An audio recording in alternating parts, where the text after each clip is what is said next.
Hello friends, welcome to शिक्षक prep. Friends, हम CTET exam के लिए सीडीपी की आज 24th क्लास करने वाले हैं। इससे पहले 23 क्लासेस हम ऑलरेडी कर चुके हैं। मैंने प्लेलिस्ट क्रिएट करी है फ्रेंड्स, जिसमें आपको सारी क्लासेस एक साथ मिल जाएंगी। और आज की हमारी 24वीं क्लास है, जिसके अंदर हम पढ़ेंगे एनसीएफ 2005। जी हाँ, ये एक ऐसा टॉपिक है जिससे हर साल सीटेट में आपके क्वेश्चन आते हैं। मैंने आपको कुछ प्रीवियस ईयर क्वेश्चन भी करवाए थे, या फिर आपने कहीं और से करे होंगे, तो वहाँ आपने खुद देखा होगा कि एनसीएफ 2005 से हमेशा क्वेश्चन पूछे गए हैं। ठीक है, तो इस वीडियो को एंड तक ज़रूर देखिएगा। एंड अगर आप चाहें तो सारी क्लासेस भी देख सकते हैं इससे पहले जो मैंने करवाई हैं। तो चलिए स्टार्ट करते हैं आज की क्लास। एंड ये क्लास स्टार्ट करने से पहले फ्रेंड्स, आप लोगों को एक चीज़ बतानी है। ये जो आप देख रहे हैं, ये सीडीपी के हैंड रिटन नोट्स हैं। अगर आप लोगों को सीडीपी के ये हैंड रिटन नोट्स परचेज़ करने हैं तो आप व्हाट्सएप पर जाकर मैसेज कर सकते हैं। मैं आपको व्हाट्सएप नंबर बता देती हूँ, आप इस पर जाकर मैसेज करके ये जो सीडीपी के हैंड रिटन नोट्स हैं इनको परचेज़ कर सकते हैं। बहुत ही कम अमाउंट में ये आपको अवेलेबल हो जाएंगे। ये जो आप देख रहे हैं ये व्हाट्सएप है, इस पर आप मैसेज करके इन नोट्स को परचेज़ कर सकते हैं। अब देखिए, मैं पहले थोड़ा बहुत नोट्स आपको दिखा देती हूँ। देखिए, यहाँ पर आपको वो सारे चैप्टर्स मिल जाएंगे जो सीटेट के लिए इम्पॉर्टेंट हैं। सीटेट का पूरा सिलेबस मैंने कवर किया है फ्रेंड्स। ये आप देख पा रहे होंगे, एनसीएफ 2022। पिछली बार इस टॉपिक से काफ़ी सारे क्वेश्चन आपसे पूछे गए थे, जबकि सीटेट के सिलेबस में ये टॉपिक दिया ही नहीं है। बट मैंने इसको ऐड किया है क्योंकि पिछली बार ये नया टॉपिक आपसे पूछ लिया गया था। ठीक है, तो इस तरीके से आप ये सारे नोट्स देख सकते हैं। बहुत अच्छी तरीके से ये ऑर्गेनाइज़ किए गए हैं, आप खुद देख पा रहे होंगे। और एकदम ईजी लैंग्वेज पर मैंने ये नोट्स बनाए हैं फ्रेंड्स। अब मैंने भी सीटेट के एग्ज़ाम दिए हैं, मेरे दोनों पेपर क्वालिफाई हैं, और इसी तरीके से मैंने खुद हैंड रिटन नोट्स बनाकर पढ़ाई करी थी। ये देखिए, ये निपुण भारत का पूरा कॉन्सेप्ट है। ठीक है, इसी तरीके से सारे टॉपिक्स आपको मिल जाएंगे। एनईपी 2020 है, आरटीई 2009 है। ठीक है, जितना भी सिलेबस है आपका पूरा। तो चलिए, ये नोट्स आई होप आप लोगों ने देख लिए होंगे। चलिए, अब हम आज का टॉपिक अपना कवर कर लेते हैं और समझ लेते हैं कि एनसीएफ 2005 क्या है और इसमें क्या क्या चीज़ें कही गई थी। ध्यान से सुनिएगा, बहुत इंपॉर्टेंट चैप्टर है। एंड अगर आपको अदर चैप्टर्स भी देखने हैं तो प्लेलिस्ट का लिंक मैं कमेंट बॉक्स में पिन कर दूंगी फ्रेंड्स, वहाँ पर आप पिछली 23 क्लासेस देख सकते हैं। तो चलिए देखते हैं एनसीएफ 2005 क्या है। सबसे पहले सीटेट में जो मोस्ट इम्पॉर्टेंट हमेशा क्वेश्चन बनता है वो है आपका एनसीएफ का फुल फॉर्म। एनसीएफ का फुल फॉर्म आप याद करके जाइएगा, नेशनल करिकुलम फ्रेमवर्क। ठीक है, हिंदी में इसे कहते हैं राष्ट्रीय पाठ्यचर्या रूपरेखा। देखिए, अब ये एनसीएफ कितनी बार आया है। ये तो एनसीएफ 2005 है जिससे सबसे ज़्यादा क्वेश्चन पूछते हैं। बट इससे पहले एनसीएफ आया था 1975 में, फिर 1988 में आया, फिर 2000 में आया, फिर 2005 में आया, फिर 2022। देखिए, जो 2005 वाला है सबसे ज़्यादा क्वेश्चन इससे बनते हैं आपके सीटेट में। ठीक है, इसीलिए मैं ये आपको चैप्टर करवा रही हूँ। तो चलिए समझते हैं ये क्या होता है। देखिए, एनसीएफ 2005 एक ऐसा दस्तावेज है जिसमें ऐसे विषयों पर चर्चा की गई है कि बच्चों को क्या और किस प्रकार से पढ़ाया जाना चाहिए। अब आप लोग ये तो समझ गए होंगे कि ये जो एनसीएफ 2005 है ये एक डॉक्यूमेंट है जिसमें बच्चों के एजुकेशन की बात करी गई है कि बच्चों को किस तरीके से पढ़ाना चाहिए। ठीक है, उसी को लेकर ये एक दस्तावेज है। एनसीएफ 2005 की उत्पत्ति रविंद्रनाथ टैगोर के सभ्यता और प्रगति नामक निबंध से हुई है। एक क्वेश्चन आपका ये भी बन जाता है, सभ्यता और प्रगति निबंध किसके द्वारा लिखा गया है? रविंद्रनाथ टैगोर के द्वारा।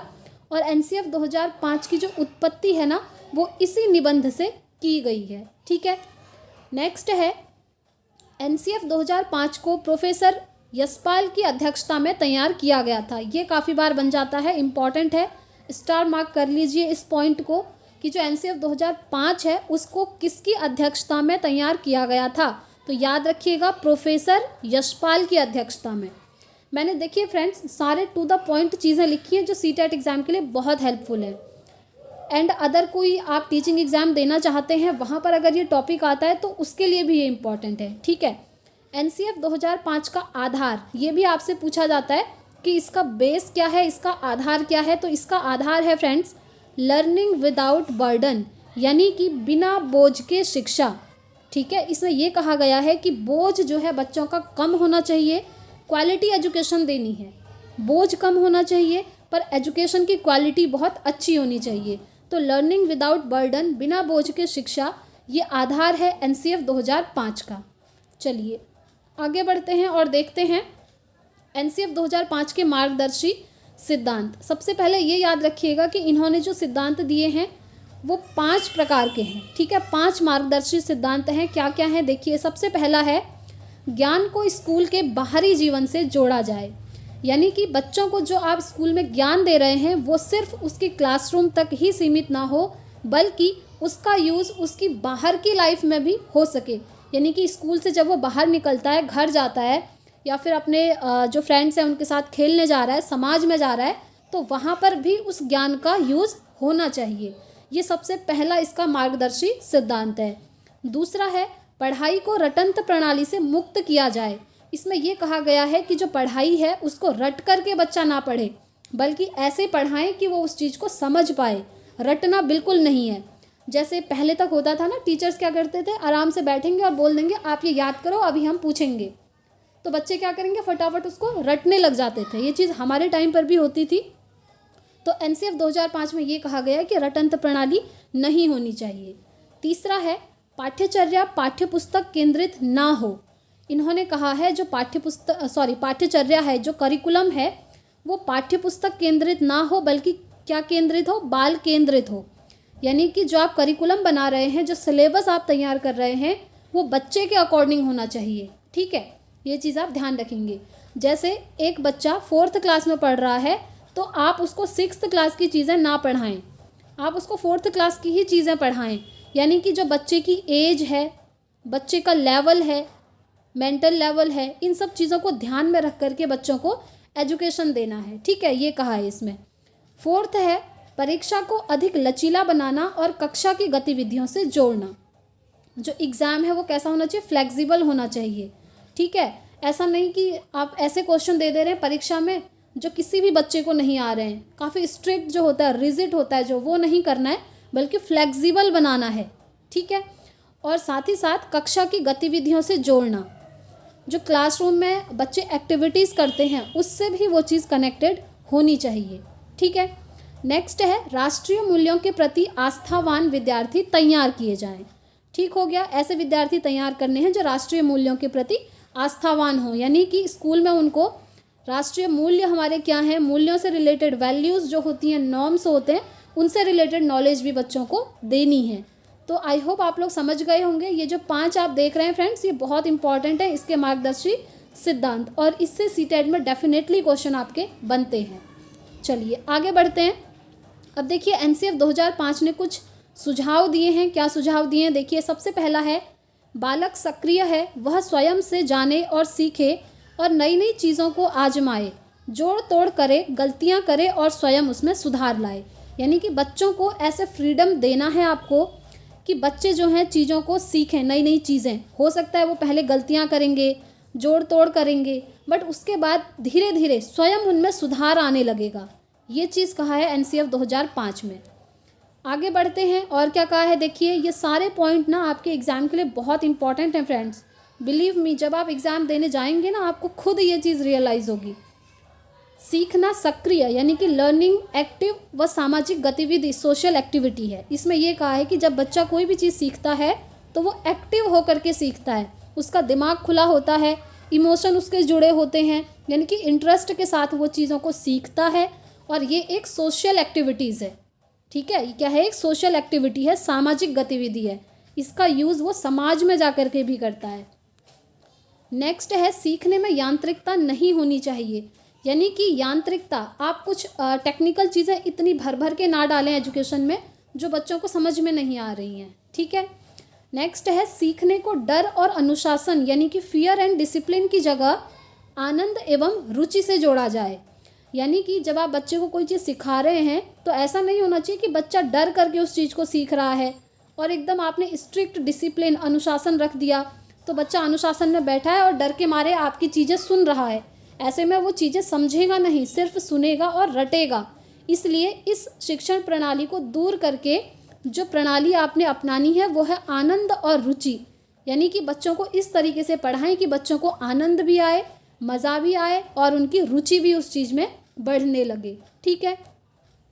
नेक्स्ट है बालक को स्कूल, घर, समुदाय आदि सब जगह महत्वपूर्ण माना जाए और उसकी भाषा व संस्कृति को भी सम्मान दिया जाए। ठीक है, ऐसा नहीं है कि बच्चे को आप सिर्फ स्कूल में ही इम्पोर्टेंट मान रहे हैं, स्कूल से बाहर जब बच्चे आपको दिख रहे हैं टीचर्स को, तो टीचर्स को कोई मतलब ही नहीं है, ऐसा नहीं करना है। तो बच्चे को हर जगह पर आपने इम्पोर्टेंस देनी है। और देखिए, हर बच्चे की लैंग्वेज अलग अलग हो सकती है, क्योंकि देखिए हर बच्चा अलग अलग जगह से बिलोंग करता है। हो सकता है किसी की लैंग्वेज आपकी हिंदी हो, किसी की मदर टंग यानी कि मातृभाषा इंग्लिश हो, कोई कन्नड़ जानता हो, कोई तमिल जानता हो। तो हर किसी बच्चे की जो लैंग्वेज है उसको आप सम्मान देंगे, और जो उनकी संस्कृति है उसको भी आप सम्मान देंगे। ये नहीं कहेंगे कि आप आपकी जो मदर टंग है उस पर बात मत कीजिए, इस तरह की चीज़ें आप नहीं कह सकते बच्चों से। यानी कि बच्चों को उनकी मदर टंग में बोलने का पूरा उनको फ्रीडम देना है और सम्मान भी देना है। ठीक है, चलिए नेक्स्ट पॉइंट देखते हैं। प्राथमिक स्तर यानी कि प्राइमरी लेवल पर पाठ्यचर्या की सभी गतिविधि में भाषा और गणित का महत्वपूर्ण स्थान माना गया है। यानी कि जो आप प्राइमरी लेवल पर बच्चों को एजुकेशन देंगे ना, वहाँ पर लैंग्वेज और जो मैथ का है सब्जेक्ट, उसका ज्ञान आपने बच्चों को देना ही है, क्योंकि ये बहुत महत्वपूर्ण माना गया है। नेक्स्ट है बहुभाषिक यानी कि मल्टीलिंगुअल कक्षा शिक्षण 3 भाषाओं यानी कि त्रिभाषा सूत्र की वकालत करता है। ठीक है, सबसे पहले तो बहुभाषिकता, देखिए त्रिभाषा सूत्र में सबसे पहले तो बच्चे की जो मदर टंग है उसको उस भाषा में भी सिखाना है और बोलने देना है। हो सकता है उसकी मदर टंग आपकी कुछ भी हो, हिंदी हो, इंग्लिश हो, या कुछ भी हो सकती है। दूसरा, आप उसको अंग्रेजी भी सिखाएंगे। ठीक है, और तीसरे में भी आप उसको कोई ना कोई लैंग्वेज सिखाएंगे जो टारगेट लैंग्वेज हो सकती है, जो आप उसको सिखाना चाहते हैं। तो इस तरीके से हर बच्चे की जो भाषा है, यानी कि क्लासरूम में बहुभाषिकता तो होगी ही, क्योंकि एक क्लासरूम में अलग अलग भाषाओं वाले बच्चे होते हैं, तो उसका सम्मान करना है आपने, ये चीज़ कही है। ठीक है, नेक्स्ट है एनसीईआरटी 2005 ने भाषा के 4 कौशल की बात करी है। सुनना, बोलना, पढ़ना, लिखना, LSRW। ये मैंने आपको डिटेल में करवाया भी है। LSRW क्या है आप चाहें तो देख लीजिएगा, एक चैप्टर में मैंने आपको करवाया है 23 क्लासेस में। तो देखिए, इन्होंने कहा है भाषा यानी कि लैंग्वेज के कितने 4 कौशल होते हैं, 4 स्किल्स होती हैं। सबसे पहले बच्चा सुनना सीखता है, फिर बोलना सीखता है, फिर पढ़ना सीखता है और फिर लिखना सीखता है। यानी कि इन्होंने कहा कि भाषा को सीखने के ये जो 4 कौशल हैं ना, ये एक क्रम में होते हैं। सबसे पहले बच्चा लिसनिंग करेगा, फिर स्पीकिंग करेगा, फिर रीडिंग करेगा और फिर राइटिंग करेगा। इस तरीके से बच्चा सीखता है। और एक चीज़ आपको और ध्यान रखना है, ऐसा नहीं है कि जैसे पहले बच्चे ने सुनना सीखा, सुनने के बाद जब वो बोलना सीख रहा है तो सुनना भूल नहीं जाएगा, बल्कि बोलना सीखते हुए सुनना उसके साथ साथ चलेगा। ऐसे ही जब वो पढ़ना सीख रहा है तो पढ़ते हुए ये जो बोलना और सुनना है ये भी उसके साथ साथ चलेगा। और लास्ट में जब वो लिखना सीख रहा है तो लिखना सीखते हुए वो सुनना भी सीखेगा, बोलना भी सीखेगा, पढ़ना भी साथ में लेकर चलेगा और लिखना भी सीखेगा। इस तरीके से ये चारों जो हैं एक दूसरे के साथ इंटीग्रेटेड हो जाते हैं, अंतः संबंधित हो जाते हैं। तो आपसे ये भी क्वेश्चन पूछा जाता है कि भाषा के जो 4 कौशल होते हैं, ये देखिए शॉर्ट में LSRW कहेंगे, लिसनिंग, स्पीकिंग, रीडिंग, राइटिंग, सुनना, बोलना, पढ़ना, लिखना। ये चारों आपस में क्या होते हैं, इंटर रिलेटेड होते हैं या इंटर कनेक्टेड होते हैं, अंतः संबंधित होते हैं। याद रखिएगा, ठीक है, ये सारी चीज़ें एक ही हैं। नेक्स्ट पॉइंट है विद्यार्थियों को दी जाने वाली शिक्षा में शिक्षण सूत्र। आप जानते होंगे शिक्षण सूत्र क्या होते हैं, मैंने आपको बताए भी थे। जो शिक्षण सूत्र हैं, जैसे ज्ञात से अज्ञात की ओर यानी कि नोन टू अननोन, दूसरा है मूर्त से अमूर्त की ओर, कॉन्क्रीट टू एब्स्ट्रैक्ट, आदि शिक्षण सूत्रों का अधिक से अधिक प्रयोग किया जाना चाहिए। अब आपको पता होना चाहिए कि ये शिक्षण सूत्र होते क्या हैं। ठीक है, NCF में तो कहा गया है कि ये जो शिक्षण के सूत्र हैं यानी कि टीचिंग मैगजीम्स जो हैं, इनको इम्पोर्टेंस देना है और इन्हीं की हेल्प से स्टूडेंट्स को पढ़ाना है।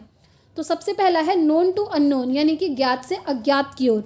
सबसे पहले बच्चों को आप वो चीज़ पढ़ाइए जो वो जानते हैं, उसके बाद धीरे धीरे जो चीज़ वो नहीं जानते हैं उसकी तरफ बढ़िए।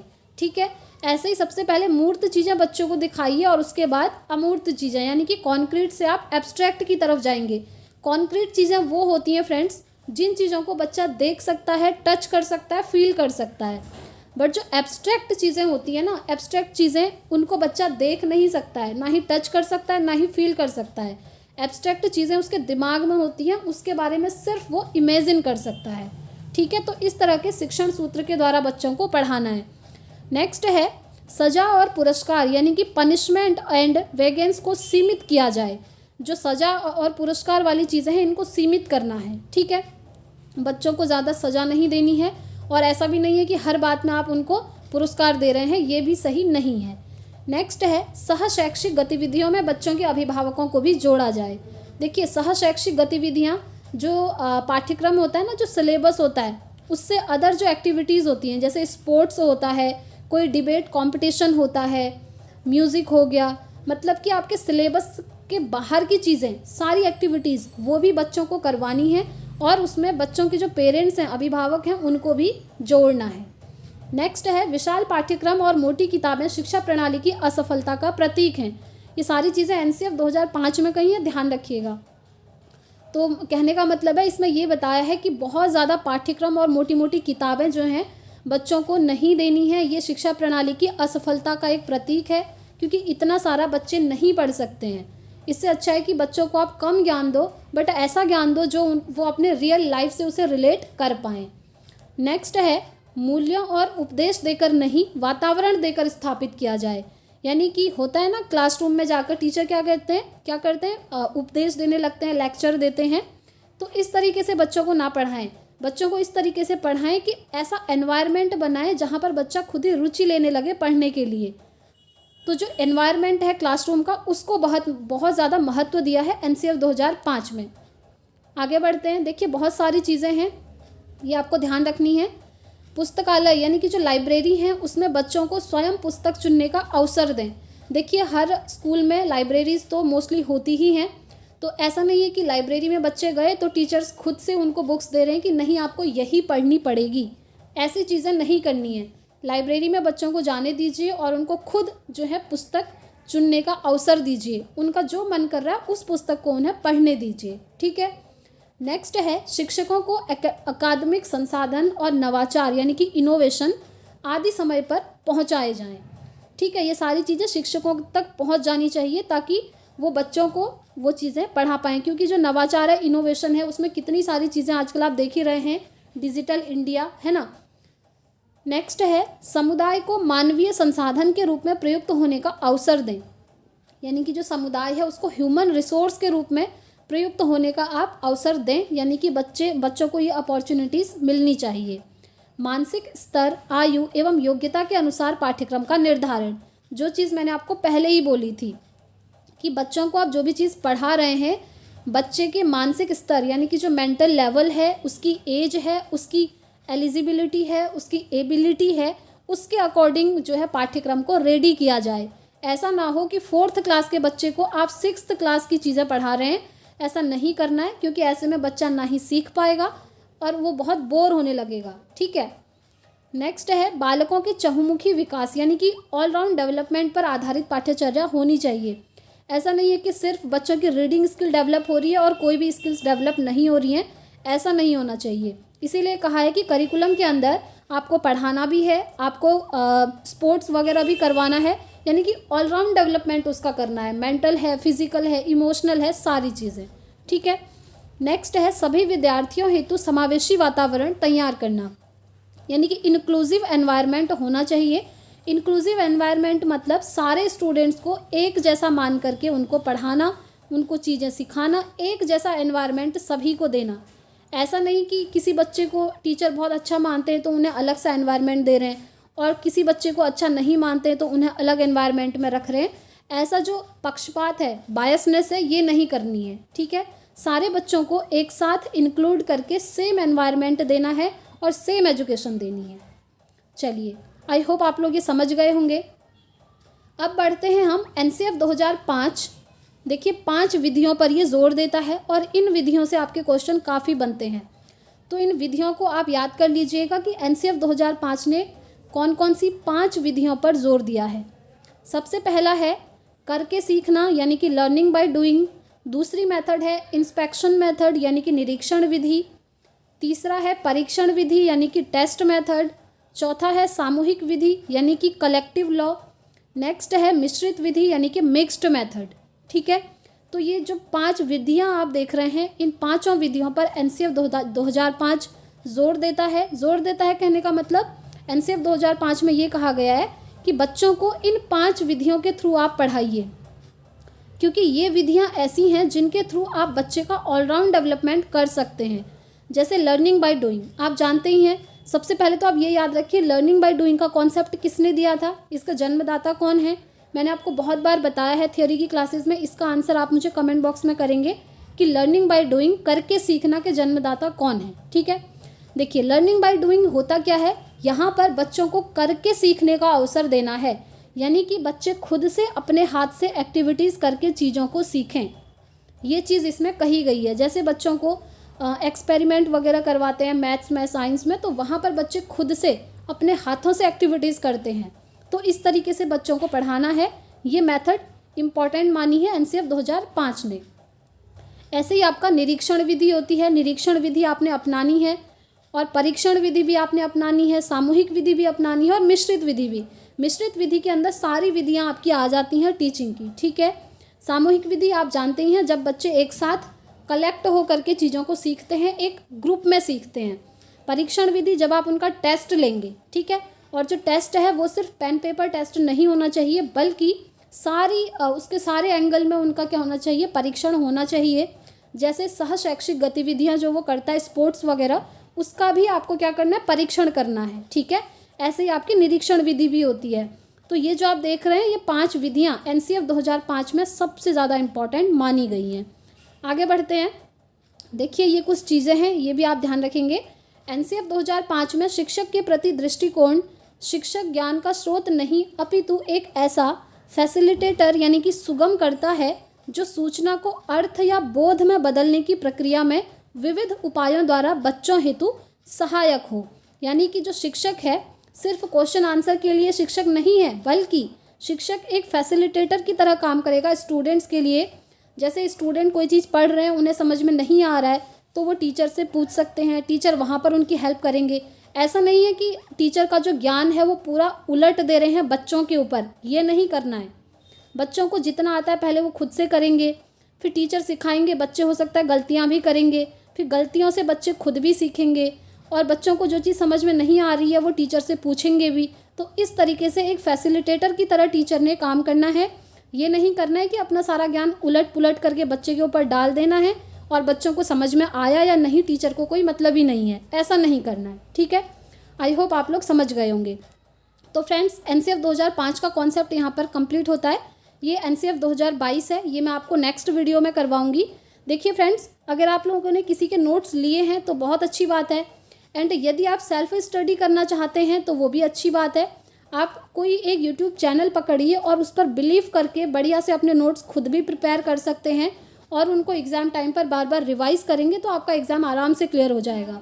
एंड यदि आपको ये वाले हैंड रिटन नोट्स चाहिए तो मैंने आपको व्हाट्सअप नंबर दे दिया है, वहाँ पर मैसेज करके आप इनको बहुत ही कम प्राइस में परचेज़ कर सकते हैं। फ्रेंड्स, अभी सिर्फ CDP के नोट्स अवेलेबल हैं। ठीक है, तो फ्रेंड्स, अगर आपको वीडियो पसंद आई है तो लाइक एंड शेयर ज़रूर कीजिएगा। चैनल पर नए हैं तो चैनल को सब्सक्राइब कर लीजिए, ताकि ऐसे ही ऑथेंटिक इन्फॉर्मेशन आपको मिलती रहें। एंड यस, सीटेट का एग्ज़ाम आपका बहुत नज़दीक है फ्रेंड्स, तो आप सभी को मेरी तरफ से ऑल द वेरी बेस्ट। आराम से एग्ज़ाम दीजिएगा और बहुत अच्छा आप लोग करके आइएगा, अपना 100% दीजिएगा एग्ज़ाम में। ठीक है, आपकी कोई भी क्वेरी है तो आप मुझसे कमेंट बॉक्स में पूछ सकते हैं, मैं आपको रिस्पॉन्स करने की पूरी कोशिश करूँगी।